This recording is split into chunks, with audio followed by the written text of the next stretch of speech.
Go. Welcome to one of the most haunted houses on the eastern seaboard, the Peyton Randolph house.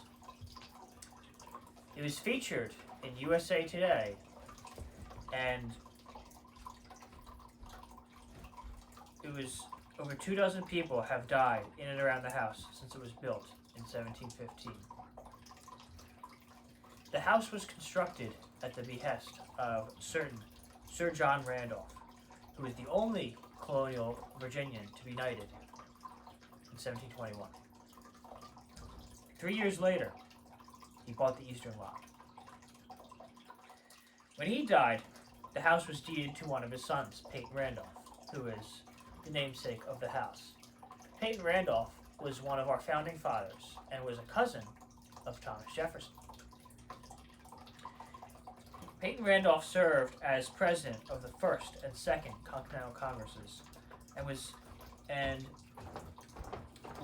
a very important figure in his own time. The house's troubles began with the outbreak of the American Revolution. Williamsburg's governor, Lord Dunmore, proclaimed that any slave that abandoned his rebellious owner and helped the British Army would be granted freedom by the end of the war. Some of Randolph's slaves took him up on the offer, including a certain Eve, who was a slave of Mrs. Randolph. At the end of the war, these slaves were returned to their owners, and Eve was not treated particularly well by Mrs. Randolph. When Mrs. Randolph died, Eve was forever separated from her son. The house seemed to suffer from bad fortune from then on. A pair of men shot each other in a quarrel. 2 kids died after falling, years apart, and a Civil War veteran died under mysterious circumstances in the house. The early reports of a ghostly haunting come from none other than the Marquis de Lafayette. Lafayette was on a grand tour throughout the states to talk to veterans. He wrote in 1824, "I consider myself fortunate to lodge in the home of a great man, Peyton Randolph. Upon my arrival, as I entered through the foyer, I felt a hand on my shoulder. It nudged me, as if intending to keep me from entering. I quickly turned, but found nothing there. The nights were not restful, as the sound of voices kept me awake for most of my stay." During the 1960s, the house was converted into a dormitory for students at the local College of William and Mary. A young man felt a tug on his shoulder, on his arm, thinking he was dreaming. Unfortunately, the bed began to shake violently and he started up out of bed to find the room empty. The student immediately left the house, not returning to fetch his stuff. We have another story to share with you. A security guard was performing his rounds. He found himself in the basement when he heard an otherworldly roar. He turned to leave, but felt a presence gripping him by the ankles, gripping him to the ground. He desperately radioed for help, and 10 minutes later it arrived. The door was wedged closed, and he had to force it open, an action that released the original guard from the trap. The story is used as a warning during trainings for what to expect when dealing with the Peyton Randolph house. A woman used to live in this section of the house. She frequently called security, hearing the cries and noises of children in the attached house.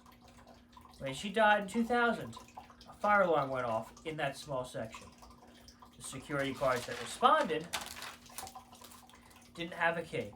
In fact, no one had access to the property, so they had no choice but to break in through a window. Upon entering, they found white material all over the floor, and a fire extinguisher was situated on the middle of the room. It was not on the walls, was not covering other objects, and did not go into any adjacent rooms. They did not see any footprints to suggest that an intruder was inside, and of course, they searched the house and grounds for any sign of intruder. When they came to the fire extinguisher to pick it up, they found a perfect round circle of clean, untouched floor beneath it. They never actually found the pin, but we still cannot explain how the fire extinguisher made it to the middle of the house, expended its contents on the floor, and remained stationary without any footprints. In fact, we have several video recordings from the two guards who witnessed it. Check them out on YouTube. So why is the house so haunted, you ask? We did some research, which you can read on the blog. During the 1930s, there was an excavation in the area, and two colonial Williamsburg archaeologists wrote that there were 2 Indians buried at the eastern lot, and they should not be disturbed. However, a shallow dig on the property uncovered some Native American pottery. They didn't dig deep enough, only about 8 inches, to discover more.